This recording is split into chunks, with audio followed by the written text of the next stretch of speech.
Hi, I'm Loraine with Seattle Out and About, a queer blog run by Tour Literary Magazine.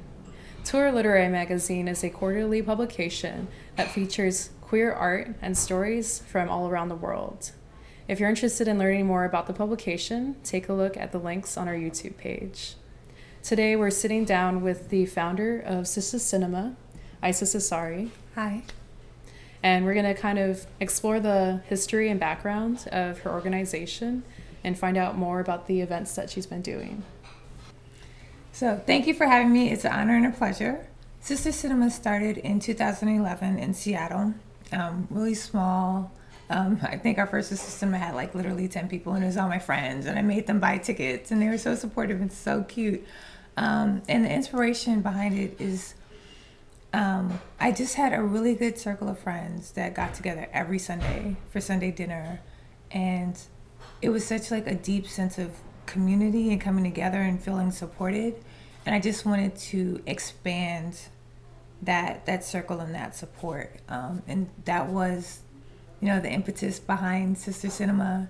And I think I had that idea in November, and the first Sistah Sinema was the following January. 6 months ago, we launched in Cleveland, and that's been fabulous. I mean, who thought like Cleveland would have a community that would support Sistah Sinema? But they've really embraced it. Everything from the academic community to the Cleveland LGBT Center has been super supportive, so that's been great. And we've recently launched in Atlanta and Portland, and that's been fabulous as well. And so that's Sistah Sinema in a nutshell. It seems like a lot of it is done solo through you. Oh, no, so that's one correction. It's not done solo through me. There's so many people who work on Sistah Sinema and support Sistah Sinema. Like, I could not do it alone. But it is a virtual team. So Deidre McPherson, who runs Sistah Sinema Cleveland, is in Cleveland. Amber Moore, who runs Sistah Sinema Atlanta, is in Atlanta. The owner of Bus Films is in Vancouver. Andrea Wing. So it is definitely a virtual team. And I'm based here in Seattle. One woman who did a lot of work, especially for the Indiegogo campaign, Kimberly McLeod, who runs elixir.com, and she's in DC. And that's just the power of social media and the internet. Like, we Skyped. Like, I feel like I know Deidre. Like, I feel like I should know her shoe size. Granted, I've never, met her in person. I had to ask her the other day, like, how tall are you? I mean, like, 'cause it's just weird, like, how you can build connections in a virtual space with people that you've never met. I think that's I found that kind of fascinating in growing and developing Sistah Sinema. In setting up these events, have you encountered any issues or challenges in hosting these at venues, or any resistance to bringing more visibility to a diverse community with the cinema? Mm-hmm. The venues have been really supportive. We in Seattle, we love our current venue. Thank you, Roy Street Coffee and Tea. So it's awesome. It's a very intimate and cozy space. So people think of like you go watch a movie and you don't really connect with the people with you. You're just watching the movie. But since Roy Street is so intimate and so small, you not only get a chance to like hang out with your friends, but you get to meet other people who are attending. So like people who have come to Sistah Sinema have met their girlfriends, have met their best friends. I'm gonna get them on camera to like give testimonials soon. But yeah, it's really been great to allow people to connect. So they've actually traveled to 4 different cities in the U.S. And maybe some others: Cleveland, Seattle, Portland, and Atlanta. Can you tell me kind of how you chose those cities? Right. So for Seattle and Portland, I mean, I was living in Seattle. Portland's really close. For Cleveland is my favorite story. Like, I get this message on Facebook, like, it would be so awesome if Sistah Sinema was in Cleveland. Like, let's make it happen. And so I think it's like, we just need a venue, and it's like a marketing plan. And she comes back like, I have a venue, and here's my marketing plan, and I'm good to go. And Sistah Sinema Cleveland has been amazing. It's just been awesome. It's been hugely successful. She's put a lot of work into it. So it's definitely, I'm very proud of that.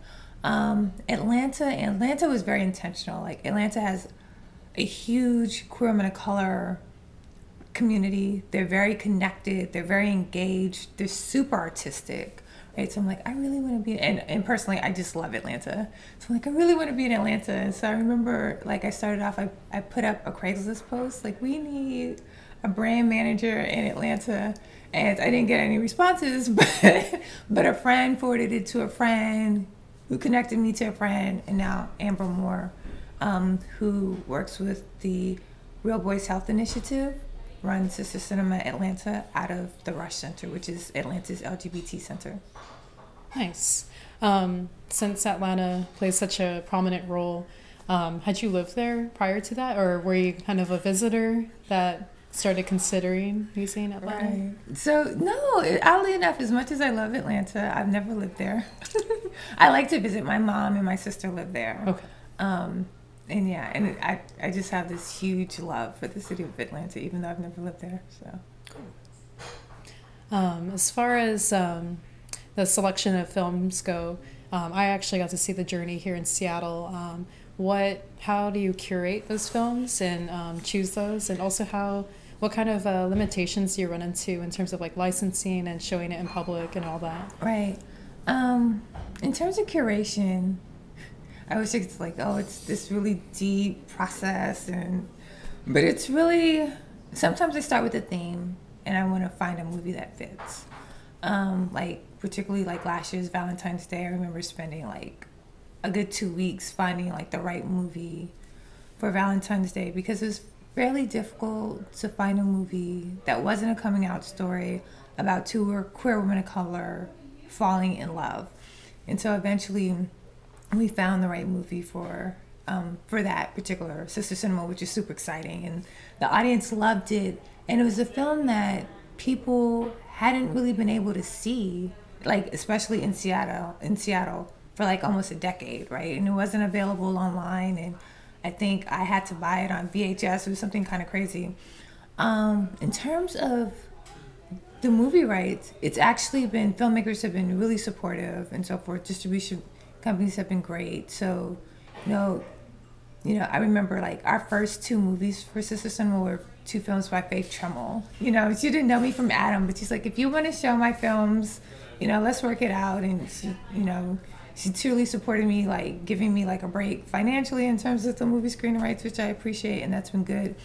As we've gotten bigger, we can like work with larger or more established distributors. So the movies in February and March are both Wolf films, and we now have the budget to pay the movie screening rights for both Wolf films, so that's very exciting. And it's been great to work with a company like Wolf that's been in the LGBT cinema space for years, and now be able to give them an additional way to monetize their queer women of color content. So, awesome. Yeah. Thank you. In terms of your recent Indiegogo success, for background, Sistah Sinema recently finished an Indiegogo campaign successfully with the intention of creating a channel on Busk Films to provide access to different films featuring queer women of color. Can you tell me more about that experience and what that's really driving towards? Right. So the Indiegogo campaign was so empowering, and not just like, it wasn't my success. It was really seeing like the community come together and say like, this is something that we want. This is something that we believe in. This is something that we really feel that it should be out there, and taking ownership of that. So that, to me, that was the most exciting part of that Indiegogo campaign. And so now it's like, that was a solid and great foundation, great way to get the word out about Sistah Sinema and the potential of Sistah Sinema online, which will definitely happen. And the actual platform is up, and now the next step is getting content. So if there's a particular movie you want to see, send us an email. If you're a filmmaker with great content, definitely send us an email. So we want to launch the site with at least 20 movies. We're about halfway there yet with contracts signed and movies uploaded. We hope to get the next half shortly, and have people be able to go online, see these movies, and then also connect online. Like, we've hosted a couple of Google Hangouts, and to further that conversation and kind of simulate that Sister Cinema experience with the post-movie discussions in a virtual community. So very excited about that, and very excited about the level of access that it gives to the films themselves and the community around those films. So yes. So what does the future look like for Sistah Sinema? I'm so excited as to what Sistah Sinema has next. So we're in 4 cities now. So one of my aspirations for the end of 2013 is to be in 10 cities. So definitely looking for people who are excited about organizing and well connected to bring Sistah Sinema to their cities. The goal is for in each city to have a target audience of 50 people. I feel like that's enough people to have a good and deep conversation that's representative of a broad range of different ages and backgrounds in the community, but not so large that it's hard to connect with different people. In terms of the online platform, the goal is to have a total of about 50 movies, and that includes short and feature-length films. And then also on average to have about 20 viewers of movies watching on average 3 movies each a month. I'm a former finance person, and so for some reason I like to count. So that's why all my goals are kind of numerically based. So yeah. I think that, that about wraps it up. I mean, do you have any like closing things that you would want to tell an audience about Sistah Sinema? I think that's everything. I think one thing I want to highlight is Sistah Sinema is so much more than just the movies. I think of Sistah Sinema as a movie movement where queer women of color are creating economic and social opportunities for us, by us. And it's not my project, it's not my success, it's our project and it's our success. And it'll only continue if people stay involved. So I'm excited. I'm just really excited about working with the community. Awesome. Well, thank you. Isis Asari from Sistah Sinema. And stay tuned. Keep an eye out. Seattle Out and About and Tour Magazine are always posting new content regarding, happenings around Seattle and the queer community.